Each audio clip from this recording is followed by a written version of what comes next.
kota penuh orang Allah.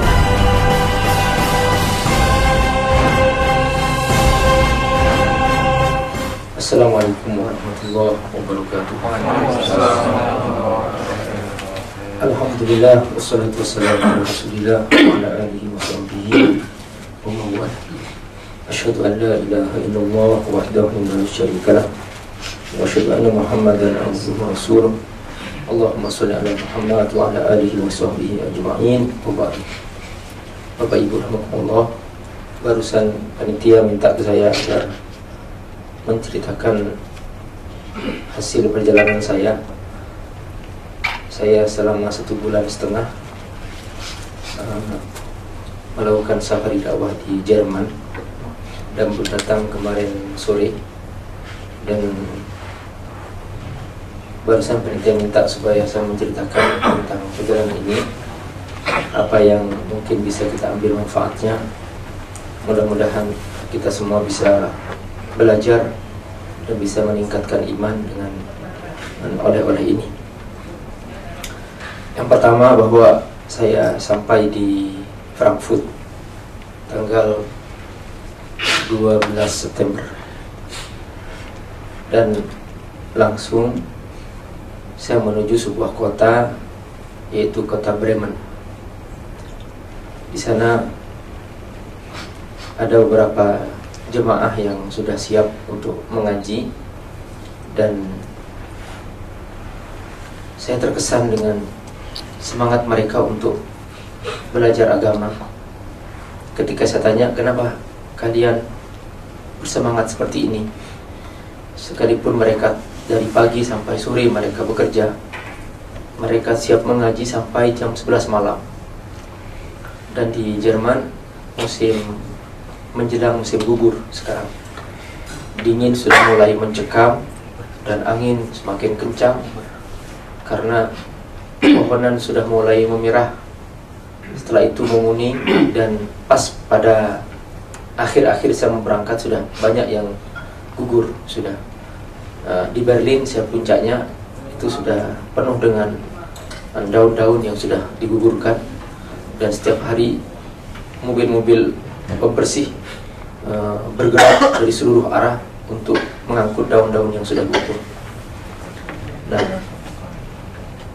waktu itu malam hari saya sampai di Bremen, dan ternyata mereka sangat antusias, mereka belajar sampai malam.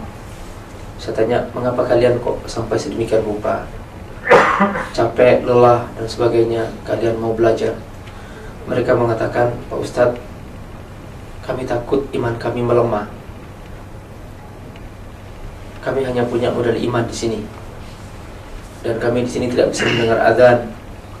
Kami di sini tidak bisa mudah mendapatkan tempat sholat. Ya, kami seringkali sholat di rumah-rumah kami.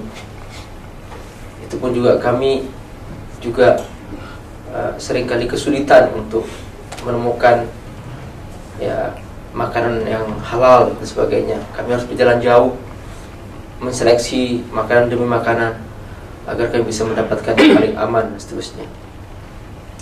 Nah, ini yang membuat mereka untuk belajar, dan demikianlah barakallah, semakin minoritas seseorang, semakin dia bersungguh-sungguh menjaga imannya, dan semakin mayoritas satu kelompok, biasanya iman semakin melemah, dan banyak orang berani berbuat dosa justru dalam kesempatan dia bersama-sama mayoritas orang Islam. Tetapi di sana mereka, banyak orang yang tadinya di Indonesia masih lemah iman, sampai di sana mereka imannya semakin kuat. Dan saya bertemu dengan seseorang yang dia itu malam itu juga setelah menghadiri pengajian bersama kita, dia mengatakan, Pak Ustadz, malam ini juga kami sudah jam 12 malam, kami akan berangkat ke Perancis. Ada apa Pak? Bisa ada pengajian juga Pak Ustadz. Dia berangkat ke Perancis dari Bremen, dia naik mobil berangkat ke Perancis. Jadi kesungguhan mereka, suasana yang penuh semangat, semakin membuat saya terangsang untuk meningkatkan semangat. Betapa saya malu kalau sampai saya di sana saya tidak bersungguh-sungguh mengisi waktu untuk mengajar dan sebagainya. Makanya saya katakan kapan saja Bapak Ibu untuk belajar silahkan. Maka mereka banyak yang konsultasi secara pribadi, menceritakan tentang masalah-masalah, ada yang personal, ada yang masalah keluarga dan sebagainya. Dan mereka mengatakan bahwa Pak Ustadz, saya baru paham bahwa ternyata Islam ini ternyata bukan hanya sholat. Islam ini ternyata sebuah peradaban. Setelah kami hidup di sini, kata mereka, kami di Indonesia nggak pernah mikir tentang makanan.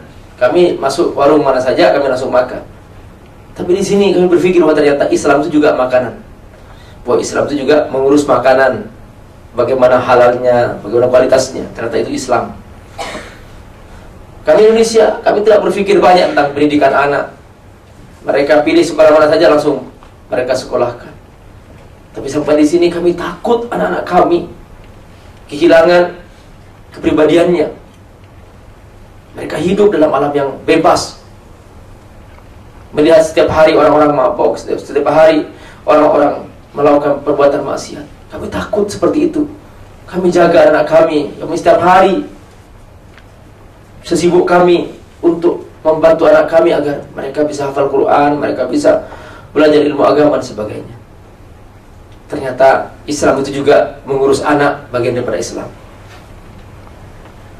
Jadi mereka sudah mulai paham bahwa ternyata Islam itu sebuah peradaban, sebuah kehidupan yang harus dicerminkan dalam segala hal. Di situ mereka paham. Kita, karena kita mayoritas di sini, kita tidak sempat berpikir di sini tentang bahwa Islam itu juga makanan, bahwa Islam juga toko, Islam juga sebuah perusahaan dan sebagainya. Sehingga banyak orang hanya menyempitkan Islam itu hanya sholat selesai sholat ya sudah. Yang penting kamu sholat sudah selesai. Selain itu terserah. Nah, padahal begitu sampai di sana, mereka merasakan bahwa ternyata Islam itu adalah sebuah kehidupan dengan segala kebutuhan yang mereka butuhkan, itu juga harus berkaitan dengan Islam. Ada seseorang yang untuk mencari makanan yang halal, dia harus menaiki kereta dari tempat dia tinggal sampai ke kota lain. Nah, untungnya di sana transportasi memang sangat memadai. Jadi Jerman memang dirancang menjadi sebuah negara yang sangat canggih untuk melayani transportasi. Dan hampir semua kota sejauh apapun di seluruh Jerman itu dijangkau dengan kereta super cepat, yang seandainya kita berjalan dari Jakarta ke Surabaya, jarak yang sangat jauh, yang kalau kita pakai kereta yang kita punya itu membutuhkan waktu ya sehari semalam, atau paling tidak ya kita semalam gitu, mungkin sekitar 12 jam atau sekitar itu. Tapi di sana 3 jam sudah kita sampai, karena saya langsung mengendarai kereta dari Frankfurt ke Berlin itu sekitar 3 sampai 4 jam. Dan ternyata di sana sudah dirancang sebegitu rupa dan desain sebegitu rupa. Saya bertanya kepada mereka, kok bisa demikian? Ternyata memang bangsa Jerman ini dia tidak pernah melakukan sesuatu kecuali sudah melakukan perencanaan yang sangat matang. Dan biasanya kata banyak para peneliti, setiap perencanaan itu memakan waktu sampai dari 20 sampai 25 tahun. Itu perencanaannya. Baru diketok palu setelah 25 tahun baru dirancang. Nah, karenanya setelah itu bertahan sampai sekian tahun dan mereka tidak melakukan perubahan lagi. Dan karena itu perencanaan untuk rel kereta api dan sebagainya itu sudah sangat luar biasa, dan itulah yang membuat mereka sangat mudah untuk transportasi kemana saja dengan mudah. Dan saking mudahnya transportasi, sampai dalam kota pun juga menggunakan tram, yaitu kereta juga dalam kota, sehingga orang-orang juga males untuk membawa kendaraan sendiri. Itu pun juga pemerintah mengecas dengan pajak yang sangat mahal bagi orang yang punya kendaraan, dan parkir yang sangat mahal juga, sehingga mereka merasa malas untuk membawa kendaraan sendiri. Dan itu pun juga pajak mobil semakin ditinggikan, semakin besar mobil, semakin besar pajaknya. Akhirnya rata-rata rakyat Jerman suka memakai mobil yang kecil-kecil, bahkan sampai ada yang hanya memakai mobil yang hanya untuk 2 orang saja, dan itu sudah banyak merebak di sana. Dan tidak sedikit dari mereka juga yang lebih suka menggunakan sepeda, bukan sepeda motor, ya, sepeda kayu, dan itu sangat dibudayakan. Sampai-sampai setiap trotoar itu dikasih warna khusus untuk pengendara sepeda, sehingga orang-orang yang berjalan di trotoar itu tidak semuanya mereka memakan semua trotoar, tapi dia melewati jalan khusus karena sisanya untuk pengendara sepeda. Nah, ini gambaran tentang bagaimana mereka memudahkan fasilitas, dan di saat yang sama saya merasakan bahwa mereka sangat sungguh-sungguh untuk menghargai waktu. Tidak ada kereta yang terlambat. Itu yang sempat saya rasakan, bahwa ketika saya harus berangkat jam sekian, terlambat 1 menit sudah hangus. 1 menit terlambat sudah hangus, sudah ditutup pintu kereta, sekalipun dipencet berkali-kali sudah tidak terbuka. Jadi sudah sangat luar biasa waktu yang mereka tentukan, disiplin waktu juga sangat rapi. Dan karenanya transfer dari kereta itu, kadang-kadang kita harus lari kencang karena takut ketinggalan, dan karena ketinggalan sedikit sudah mereka tidak ada kompromi lagi, dan langsung seketika mereka harus mengecas lebih mahal lagi untuk sebagai denda jika kita terlambat. Termasuk juga di sana diciptakan rasa aman. Jadi ada beberapa kejadian, ya, orang kehilangan barang itu diantar ke rumahnya. Ada salah seorang mahasiswa itu kehilangan uang, cukup banyak uangnya, sekitar kalau dirupiahkan ya di atas 100 jutaan. Dia pas waktu itu membawa rangsel, ketinggalan di sebuah stasiun. Nah, ternyata ada yang nelfon bahwa diantar ke rumahnya. Itu juga rasa aman di sana diperhatikan, sehingga masyarakat merasakan keamanan yang sangat luar biasa. Dan berbeda dengan negara lain, kalau kita keluar sedikit ke daerah atau ke negara Belanda atau ke negara sana, itu sudah berbeda. Jadi ke Prancis sedikit sudah mulai ada yang kehilangan, ada yang kecopetan sebagainya. Tapi kalau masuk ke wilayah Jerman, itu masih diperhatikan tentang keamanan. Ketika kita masuk kereta, itu ada beberapa polisi keliling untuk memberitahukan bahwa hati-hati, ini hari ini banyak yang masuk dari beberapa negara, kemudian mereka kadang-kadang melakukan pencopetan, dan hati-hati barang Anda, diberitahukan oleh polisi-polisi bahwa mereka sangat mengurus rakyatnya, jangan sampai rakyatnya menderita karena itu. Ini situasi secara umum yang terjadi. Tapi yang paling saya ingin kesankan adalah bahwa waktu itu musim gugur, musim akhir-akhir menjelang saya pulang sudah mulai musim gugur, dan saya melihat daun-daun sudah mulai menguning, dan setelah itu mengering, dan saya menyaksikan langsung beberapa pohonan yang sudah mulai gugur. Di sini saya terkesan, dan saya ceritakan kepada masyarakat di sana. Saya ajak mereka untuk melakukan tadabbur alam. Ayo kita melihat alam. Sekarang pas angin sekarang sedang menembus, kita perhatikan bagaimana pohon-pohon sedang menggugurkan daun-daunnya. Saya katakan kepada mereka, perhatikan, ini pohon-pohon rela menggugurkan daun-daunnya atas perintah Allah Subhanahu wa ta'ala. Perhatikan, pohon-pohon secara serempak di sini di musim ini rela menggugurkan daun-daunnya atas perintah Allah Subhanahu wa ta'ala. Padahal pohon-pohon ini tidak berakal. Pohon-pohon ini patuh kepada Allah Subhanahu wa ta'ala. Inilah makna ayat Sabbah lillahi ma fis samawati wa ma fil ardh. Bertasbih kepada Allah Subhanahu wa ta'ala segala wujud di langit dan di bumi. Ternyata musim gugur telah merupakan pemandangan yang sangat mengesankan. Betapa pohon-pohon patuh kepada Allah Subhanahu wa ta'ala. Dia rela menggugurkan daun-daunnya secara serempak di semua kota, di semua negara. Sampai itu dikenal dengan musim gugur. Kalau pohon yang tidak berakal patuh kepada Allah SWT, yang saat ini kita menyaksikan langsung, kita melihat langsung, begitu kompaknya itu pohon, begitu patuhnya itu pohon kepada Allah SWT, maka kita merasa malu yang punya akal ketika kita merasa keberatan untuk menggugurkan sebagian harta kita sedekahkan, merasa keberatan untuk meninggalkan dosa-dosa.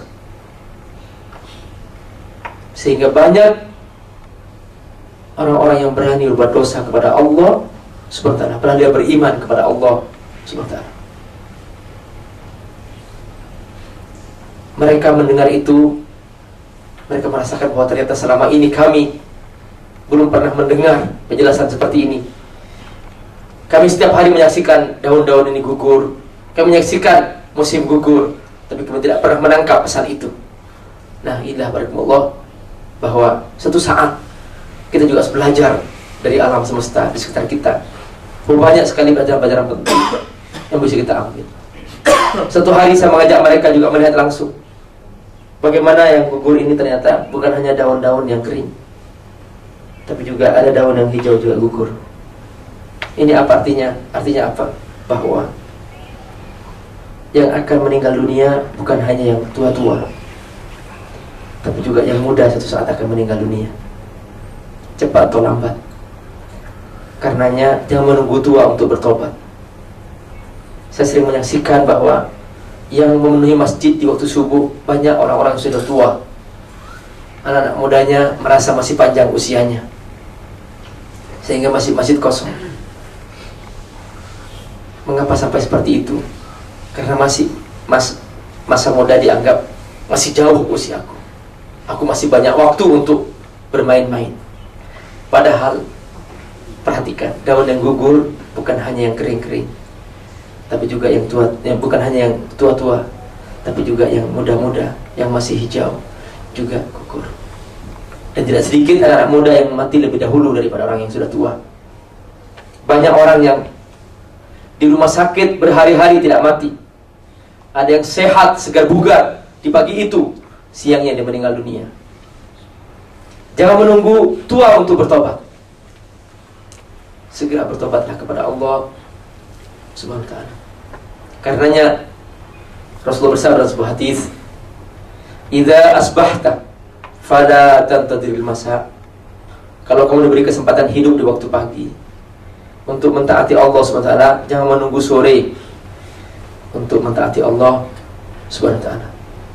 Wa idza amsayta fala tantadhirus sabah. Kalau kamu diberi kesempatan hidup di sore hari, jangan menunggu pagi untuk mentaati Allah subhanahu wa ta'ala. Maka jangan merasa ketika masih muda punya kesempatan lebih banyak untuk berbuat dosa. Jangan mengatakan bahwa aku masih punya waktu untuk bertobat. Banyak orang meninggal ketika dia berbuat dosa. Karenanya dalam Al-Quran Allah subhanahu wa ta'ala bangga dengan anak muda yang bertakwa. Sampai-sampai Allah turunkan satu surah khusus, surah generasi muda. Mereka adalah sekelompok anak muda yang bersepakat mentaati Allah, sepakat membela Allah, sepakat menjaga Allah, sepakat menolong Allah, sampai mereka kemudian membenteng diri mereka masuk dalam gua, yang kemudian itu disebut dengan Ashabul Kahfi. Dan Allah turunkan satu surah namanya surah Al-Kahfi. Dan Allah tegaskan di situ satu ayat tentang mereka. Kata Allah, "Innahum fityatun amanu bi rabbihim wa zidnahum huda." Mereka adalah generasi muda. Nah, ini yang saya ambil dari pelajaran musim gugur. Subhanallah. Jadi daun-daun itu saya angkat. Perhatikan kata fityah, diambil kata fata, fatwa, satu akar kata. Fityah, fatwa, satu akar kata. Fatwa itu artinya menjawab. Jadi anak muda itu adalah anak yang, atau generasi atau usia di mana dia siap menjawab segala tantangan. Dia siap capek, siap lelah, Seandainya seorang yang muda itulah orang yang patuh kepada Allah, dia dalam sehari bisa menghadiri 5 atau 4 pengajian. Jauh dia kejar. Lain kalau sudah tua, kalau sudah tua sudah banyak alasan, sakit pinggang, sakit lutut. Tapi muda bisa hadir jarak yang sangat jauh untuk menghadiri pengajian, fatwa, menjawab segala urusan, menjawab segala tantangan. Innahum fityatun amanu bi rabbihim wa zidnahum huda. Kata Allah, mereka adalah generasi muda. Allah bangga dengan masa muda yang mereka jaga untuk mentaati Allah Subhanahu wa ta'ala. Dalam hadis Rasul bersabda bahwa innallaha yuhibbut taqi. Allah sangat mencintai orang bertakwa. Wa hubbuhu lisyabit taqi asyad. Dan cintanya Allah kepada anak muda yang bertakwa lebih. Dan sampai langsung Allah, anak-anak muda di sana, rata-rata yang di Jerman, rata-rata mereka adalah mahasiswa.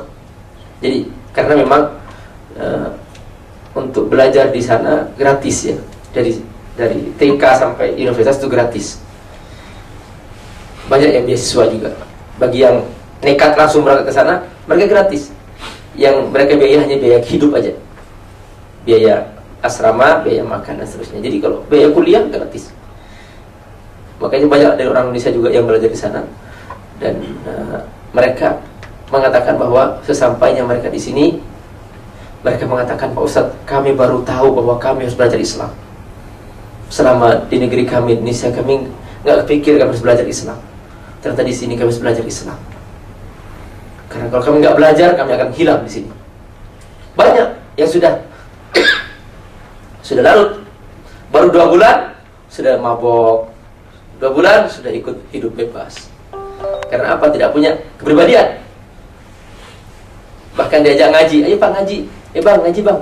Mereka mengatakan, maaf, aku sudah gak pernah sholat, aku sudah tinggalkan agama, sudah ikut-ikutan ateis. Banyak yang sudah seperti itu. Sama aja kok punya agama atau tidak dan sebagainya. Ada yang mengatakan begitu, sudah mulai meninggalkan. Ada yang semakin kokoh imannya, ada yang semakin bersungguh-sungguh. Itu tergantung pribadinya. Bahkan yang seringkali menjemput saya, ada seorang anak muda yang dia itu masih menyempatkan diri berpuasa, puasa sunnah, Senin Kamis, puasa Arafah. Mereka sempat mengantarkan kami. Dan mereka pas kemarin hari Arafah itu hampir semua, banyak dari mereka juga berpuasa. Saya berangkat dari Karlsruhe, mereka anak muda, malamnya mereka mabit, kemudian mereka siangnya mereka puasa Arafah. Kemudian saya pindah pagi hari ke Stuttgart. Di Stuttgart juga mereka satu komunitas, mereka berpuasa. Subhanallah, mereka sahur bersama-sama. Suasananya sangat luar biasa. Jadi suasana keagamaan, suasana keimanan sangat mereka jaga. Dan mereka tidak terpengaruh dengan situasi yang bebas seperti itu. Terus kemudian dari Stuttgart saya langsung ke Berlin. Ya. Sampai di Berlin pun juga saya sampai di sana berbuka puasa bersama-sama. Sejumlah komunitas besar, banyak sekali mereka juga berbuka bersama-sama pada hari Arafah. Subhanallah, suasana keagamaan sangat kuat sekali. Dan pas besok harinya saya berkhutbah khutbah Idul Adha, dihadiri oleh lebih dari 400 orang itu di KBRI di Berlin, dan sempat ditayangkan di Metro TV pada hari Rabunya. Dan saya merasakan bahwa ternyata di sana suasana keagamaan juga sangat ya bebas ya. Sekalipun secara undang-undang Islam belum diakui sebagai agama di Jerman, tetapi masyarakat sudah merasakan bebas. Memang ada beberapa tempat yang masih merasakan ada sedikit rasis dan sebagainya, tapi mereka sudah tidak lagi dibesar-besarkan masalah itu. Nah, ini pemandangan yang sangat saya lihat, dan mereka itu biasa ya.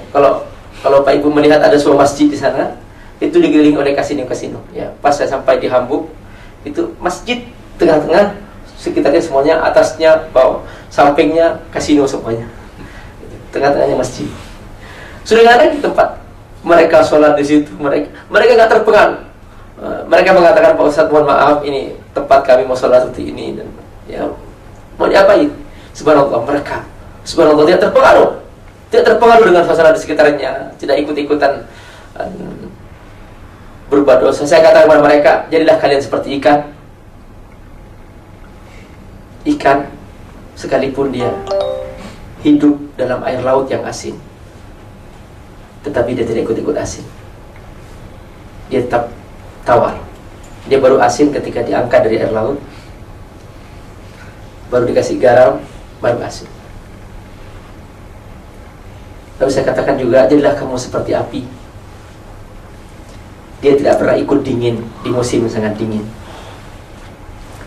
Dia tetap panas, dan tetap jadi dirinya sebagai pribadi api yang panas, sehingga di musim sangat dingin, di musim salju pun dia tetap panas. Makanya orang-orang mencari api. Subhanallah, dengan sikap mereka yang sangat luar biasa itu, mereka tetap bertahan keimanannya. Padahal mereka anak muda semuanya. Banyak, kata mereka, orang-orang non-muslim yang mereka belajar Islam, dan akhirnya mereka masuk Islam. Dan waktu itu saya sempat menyaksikan langsung ada kejadian, yaitu bahwa di sebuah kota namanya Leipzig, Leipzig, saya sempat menghadiri sholat Jumat. Di situ ada beberapa orang non-muslim Jerman. Dia menyatakan diri masuk Islam. Dia menceritakan bahwa aku melihat brosur tentang Islam, saya tertarik, akhirnya Islam. Dan ternyata kisah-kisah mereka di masa tua adalah kisah-kisah yang kosong. Masa tua bagi mereka adalah masa yang paling kosong. Mereka menunggu kematian, tetapi mereka tidak tahu cara mengisi waktu tua, tidak mengisi masa tua, tidak tahu cara mengisi masa tua mereka. Ada yang menghabiskan waktu di halte, mereka duduk sendirian. Ada yang menghabiskan waktu di kereta, mereka bolak-balik tidak turun-turun karena mereka sudah bayar karcis selama setahun. Mereka tidak turun. Ada yang menghabiskan waktu di kasino, tempat maksiat dan sebagainya. Ada yang menghabiskan waktu di mall. Banyak sekali orang tua kita di mall. Mereka hanya duduk di situ, tidak tahu cara menghabiskan, mengisi masa tua. Mereka tidak tahu. Begitulah cerita mereka. Nah, ada orang yang sudah tidak sanggup berjalan lagi, tidak sanggup keluar. Akhirnya dia hanya bisa buka jendela. Dia punya tangga, salah satu tangganya adalah mahasiswa Indonesia. Itu di Hamburg. Dia setiap buka jendela, dia hai, gitu kan. Kemudian dia kasih tahu bahwa nanti kalau jendela ini sudah tidak kebuka, berarti aku sudah mati. Tolong kau beritahukan kami kepada pihak yang berwajib. Karena sudah tidak ada keluarga. Jadi rata-rata mereka sudah berpisah dengan anaknya setelah anaknya 18 tahun. Nah, itu sistem keluarga mereka. Jadi mereka itu kalau sudah punya anak, itu anak diberi kebebasan. Umur 18 tahun boleh memilih mau bersama orang tuanya atau mau berpisah. Dan rata-rata mereka memilih hidup bebas. Akhirnya apa? Orang tua sendirian. Nah, itulah asal-muasal mengapa banyak orang Jerman mereka tidak mempunyai anak. Dan sekarang sudah mulai semakin sedikit jumlah mereka. Jadi bangsa Jerman aslinya itu semakin punah. Dan diperkirakan ada penelitian dan sebuah artikel disebutkan bahwa kemungkinan dalam hitungan 20-30 tahun lagi masyarakat Jerman sudah mulai habis karena mereka tidak mau melahirkan anak. Mereka lebih suka hidup bersama anjing, karena kata mereka, yang menemani aku ini, aku masa tua, anak aku gak mau menemani aku, lebih bagus aku melihara anjing. Nah, itulah asal mengapa mereka suka berteman dengan anjing. Sampai sekarang anjing menjadi sahabat mereka, karena mereka mengatakan bahwa aku punya anak, anakku tidak mau mengurus aku di masa tua. Mereka umur 18 tahun mereka sudah bebas. Sementara capeknya mengurus anak sangat luar biasa. Maka sejak itulah mereka kemudian tidak mau menikah, tidak mau punya anak, dan akhirnya mereka hidup bebas berhubungan tapi tidak punya anak. Dan mereka lebih suka berteman dengan anjing. Dan anjing di situ dijaga, dirawat, dan diasuransikan. Ada asuransinya, ada dokter khusus, sebagainya, dan sangat diperhatikan. Dan itulah barakallah suasana yang saya dapatkan, bahwa ternyata kita belajar dari semua situasi ini kita beruntung jadi orang Islam. Dalam Islam kita diajarkan ada bab namanya birrul walidain, berbakti pada orang tua. Subhanallah. Di sana negara dirancang untuk mengurus, menjamin secara sosial dari muda sampai tua, dari sejak lahir sampai mereka jompo ditanggung oleh negara. Benar negara menanggung semua itu, tapi negara tidak sanggup untuk sedetil-detilnya mengurus orang per orang. Makanya banyak yang sudah mati ketahuan setelah sebulan. Mereka mati di rumah mereka setelah sebulan baru ketahuan. Sudah busuk sudah ketahuan. Ada yang mati seminggu kemudian ketahuan, karena mereka tidak punya untuk mendeteksi sampai detail itu. Nah, dalam Islam kita alhamdulillah ada bab anak mengurus orang tua dan sebagainya.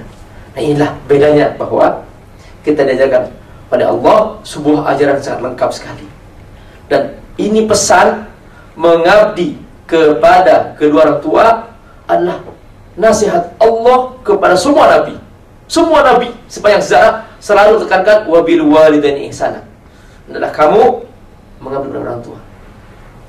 Dan kita mungkin melihat langsung di sana, masya Allah, mereka terjamin secara sosial, mereka aman. Benar.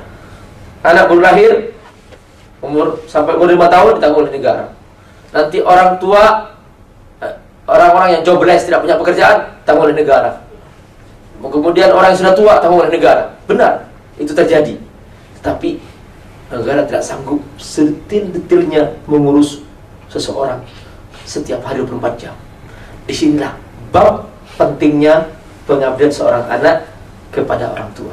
Nah, ketika dalam agama kita diajarkan masalah ini, maka kita alhamdulillah, ya, setiap orang tua selalu ada pendampingnya. Di situ kita mengharapkan surga, di situ kita mengharapkan pahala, di situ kita menemani orang tua kita. Subhanallah. Dan ini tidak kita temukan di negara-negara maju yang punya jaminan sosial seperti ini, dan mereka sudah semakin tidak memperhatikan akhlak seperti ini. Nah, inilah bedanya antara ajaran Allah dengan ajaran manusia. Manusianya sanggup menyediakan fasilitas jasmani, tapi tidak sanggup menyediakan fasilitas rohani. Secara jasmani mereka terjamin. Sehingga apa? Masyarakat tidak punya rasa takut akan masa depan. Kenapa? Karena semua sudah mereka terjamin. Aku tidak punya uang, aku bisa kuliah. Aku tidak punya biaya kuliah, aku bisa pinjam ke negara. Negara memberikan hak pinjaman, dan dia boleh membayar setelah bekerja. Aku tidak punya pekerjaan, aku dijamin negara. Sehingga mereka pikirannya apa? Pikirannya merasa aman. Ketika mereka merasa aman, merasa terjamin, akhirnya mereka berpikir bersenang-senang. Itulah munculnya kebebasan hidup tanpa merasa takut berdosa. Akhirnya mereka hidup bebas. Sampai kemudian ada namanya pesta mabok. Itu setiap tahun bulan Oktober di sebuah kota namanya Munchen. Itu satu kota penuh orang mabok, dan masing-masing mereka minum berliter-liter, ya. Waktu itu kebagian saya mengisi di Munchen. Pas naik kereta saya nggak bisa tidur. Saya bersama mbak istri waktu itu, saya bersama istri saya, nggak bisa tidur. Orang-orang ramai di seluruh gerbong. Saya nggak tahu ada apa ini. Tidak biasanya gerbong ramai-ramai seperti ini. Saya kaget. Akhirnya saya tanya kepada orang, ada apa ini? Kok seperti ini? Oh, ini Oktoberfest. Pesta Oktober. Oh gitu. Apa itu? Ceritakan bahwa dulu sekian tahun yang lalu di sini pernah ada sebuah pesta mabok itu dirayakan, dan yang hadir bukan hanya orang Jerman, tapi juga negara-negara tetangga datang semuanya mabok di situ. Begitu turun di Oberhof, kita kaget, ya Allah, kita ngeri, orang-orang di sana sini semuanya pada mabok. Saya segera dijemput oleh salah seorang, dan sudah tidak bisa mobilnya masuk, kecuali berjalan jauh sekali. Akhirnya kita segera pindah dan masuk ke sebuah ruangan untuk mengisi pengajian di situ. Ya Allah, sampai seperti itu. Mengapa? Mereka sudah terjamin hidupnya. Mereka merasa aman sudah. Sampai ke tingkat mereka pikirannya bersenang-senang, mabok dan seterusnya. Tidak takut lagi. Nah, ini bedanya antara kita sebagai seorang muslim. Dalam Islam ada rasa takut kepada Allah. Mereka tidak takut sama sekali sudah. Dan mereka tidak mau mengakui agama. Kenapa? Kalau mereka mengaku aku punya agama, mereka harus bayar pajak. Pajak gereja namanya. Akhirnya rata-rata mereka ateis.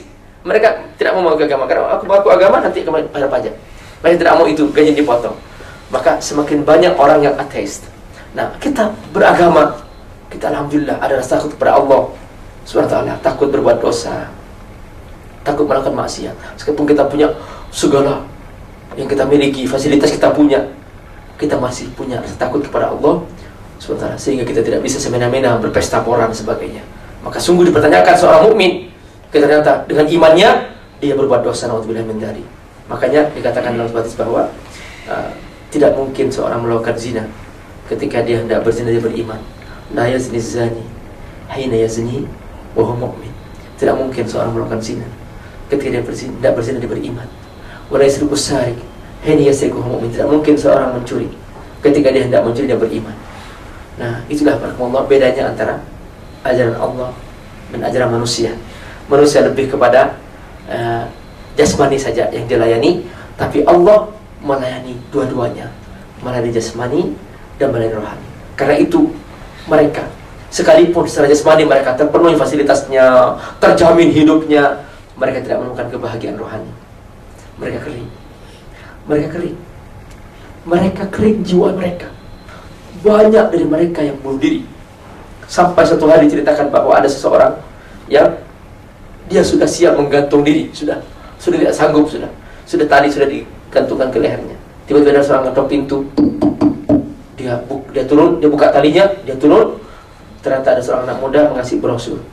Dia baca isinya, ternyata isinya tentang iman, tentang Islam, sebagainya. Dia tertarik.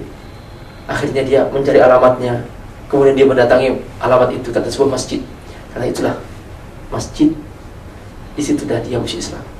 Jadi ternyata mereka ingin mencari kebahagiaan rohani itu, dan mereka tidak menemukan. Dan itu tidak dapat kecuali hanya ketika seorang sujud kepada Allah Subhanahu wa ta'ala, ketika seseorang baca Al-Quran, ketika seseorang berzikir kepada Allah, baru dapat itu iman, baru dapat kebahagiaan. Dan banyak kisah seperti ini.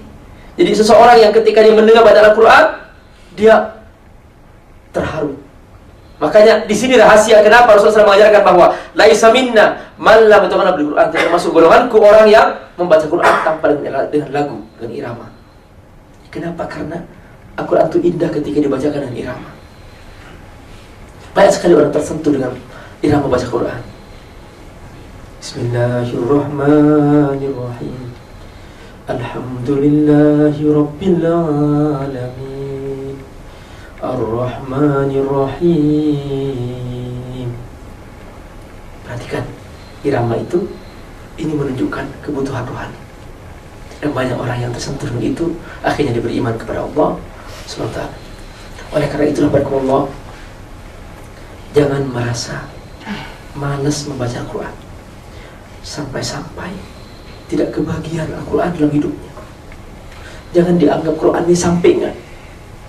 Ini Quran tempat kita mengisi. Kalau kita punya HP, ya, ini HP ini ada dua, jangan berfungsi. Pertama, diisi pulsa.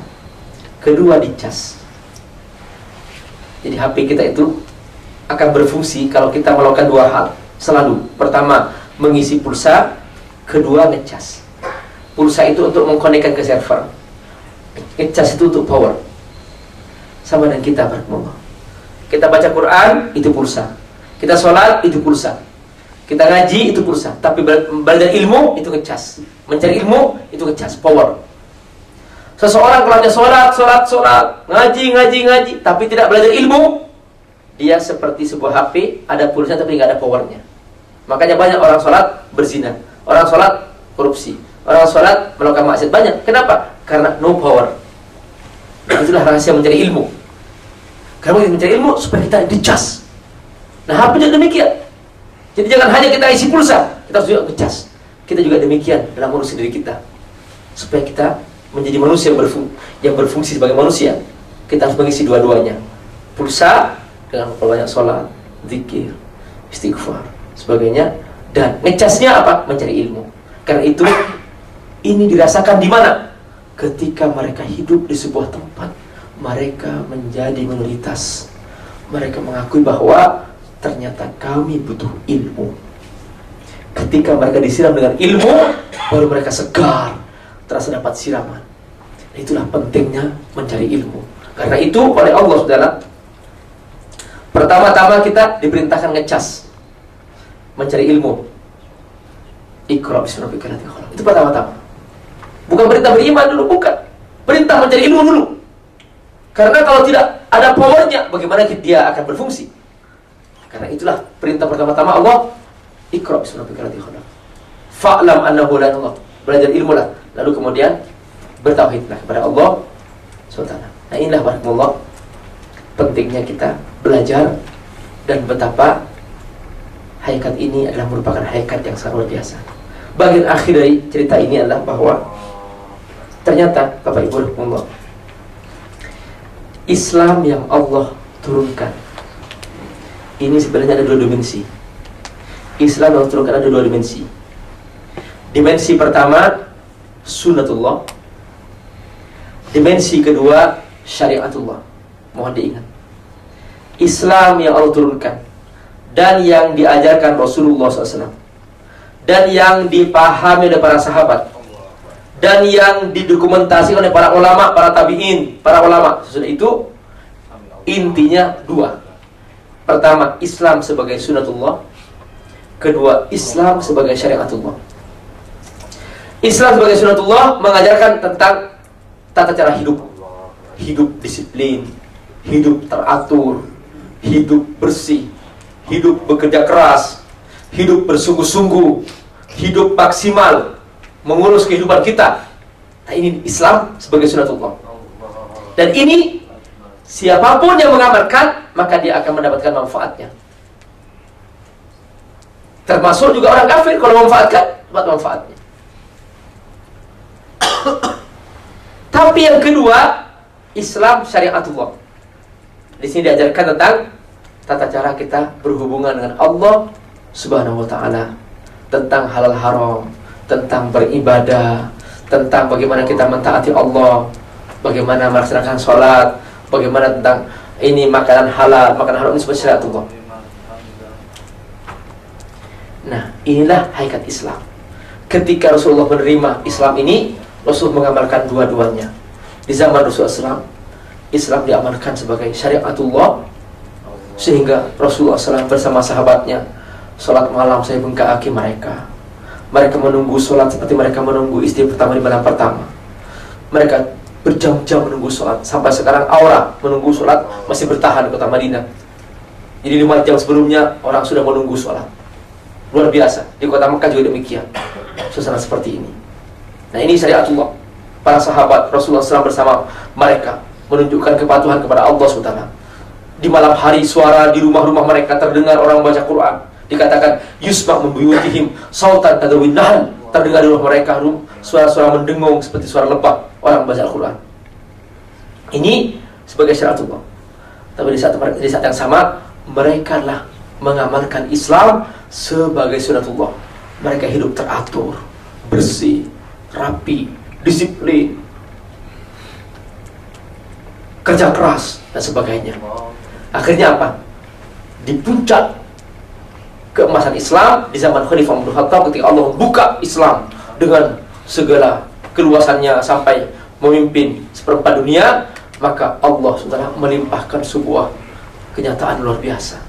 Ketika itu Islam telah memberikan rasa aman secara rohani, dan Islam telah memberikan rasa aman secara jasmani. Ketika Umar mencari orang yang membutuhkan zakat, Umar tidak menemukannya. Seluruh negeri seperempat dunia tidak ada seorang pun yang membutuhkan zakat. Luar biasa dan rapi. Tidak ada orang yang ketakutan. Sampai kata Rasulullah SAW bahwa nanti akan datang seorang wanita berjalan dari Irak, berjalan kaki sampai ke Mekah, tidak merasa takut karena sudah amannya ketika itu. Benar, di zaman Khalifah Umar ada seorang wanita melaksanakan pergi haji, dia sendirian dari kota Irak, dari sebuah kota di Irak, dia berjalan sampai ke Mekah dan dia merasa aman. Saking amannya. Jadi Islam sebagai syariatullah diamalkan dan Islam sebagai sunnah diamalkan. Akhirnya umat Islam menikmati itulah hakikat Islam. Namun sayang, akhir-akhir ini Islam berkembang, melebar. Orang-orang Islamnya di dunia Islam, di mayoritas umat Islam, mereka hanya mengambil Islam syariatullahnya, diambil tata cara ibadahnya saja, tetapi tata cara hidupnya tidak diambil. Sehingga yang mereka nikmati hanya ibadahnya, hubungan dengan Allah, baca Qur'annya, zikirnya, tapi tata cara kehidupannya tidak. Kebersihannya, kerapiannya, keteraturannya, kedisiplinannya tidak diambil. Akhirnya kita menemukan dalam dunia Islam murad marid, kocar kacir, saling centang perenang, saling menjatuhkan, tidak saling tolong menolong, tidak memberikan rasa aman, dan seterusnya.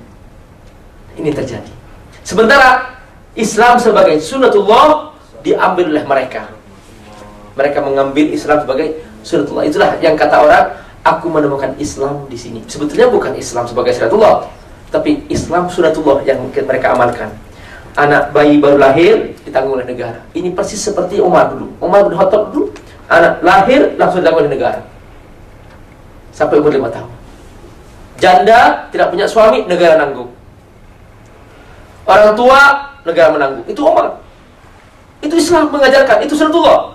Sekarang mereka yang ambil semua, sehingga di sana mereka merasa aman, merasa terjamin, dan seterusnya. Kenapa? Sunnatullah mereka ambil, tapi mereka tidak kebagian Islam syariatullah, sehingga mereka terjamin secara sosial, tapi mereka tidak terjamin secara rohani. Mereka merasa kekeringan rohani. Jadi masing-masing ada kelebihan kekurangannya. Dalam dunia Islam, umat Islam hanya mengambil syariatullahnya, sehingga mereka secara rohani merasakan kebahagiaan, tapi secara jasmani banyak mengalami ketidakteraturan, ketidakrapian. Tapi di sana secara jasmani mereka terjamin, sosial mereka terjamin, tapi mereka rohani tidak terjamin. Mereka mengalami kekeringan rohani. Nah, seharusnya Islam harus diambil secara utuh, sehingga kita menjadi sebuah umat yang kokoh, umat yang berdaya. Inilah yang ditulis oleh salah seorang pemikir Muslim yang berasal dari India, bernama Syekh Ali Abdul Hasan An-Nadwi. Beliau menulis sebuah buku sangat populer berjudul Madza Khasirul Alam bin Hidayatil Muslimin. Apa yang dialami dunia ketika umat Islam tidak berdaya? Ternyata benar, dunia terancam ketika yang memimpin dunia adalah orang-orang tidak beriman. Padahal ketika dulu Islam memimpin, ketika dulu Islam memberikan suatu perlindungan kepada umat manusia di dunia, Islam memberikan rasa aman, dan mereka merasa bahagia dengan Islam. Sekarang umat Islam tidak berdaya. Umat Islam saling membunuh antara mereka sendiri. Di Syria lebih dari 120.000 orang dibunuh. Di Mesir hampir setiap hari sudah puluhan ribu yang terbunuh. Sudah kita tidak menemukan rasa aman dalam negeri sendiri. Melihat kota Murad Marid hancur karena sunnatullah tidak ada. Yang mereka ambil hanya syariatullahnya saja. Nah, ayo kita kembalikan Islam secara utuh. Kita kembalikan Islam secara komprehensif, bahwa Islam ini bukan hanya syariatullah, tapi Islam juga adalah sunnatullah. Kalau ini yang kita ambil, kita dapat dua-duanya. Kita dapat kebahagiaan jasmani dan juga dapat kebahagiaan rohani. Karena Islam turunkan dari Allah untuk menjamin kebahagiaan itu, kebahagiaan jasmani dan kebahagiaan rohani. Itulah mungkin barakallah oleh-oleh yang bisa saya ceritakan di sini. Mudah-mudahan bermanfaat, dan insya Allah kita akan membahas nanti pertemuan yang akan datang, yaitu surah Al-Mujadilah ayat 11, dan mudah-mudahan kita bisa melanjutkan tafsir ini nanti insya Allah. Jazakumullah khairan. Wassalamualaikum warahmatullahi wabarakatuh.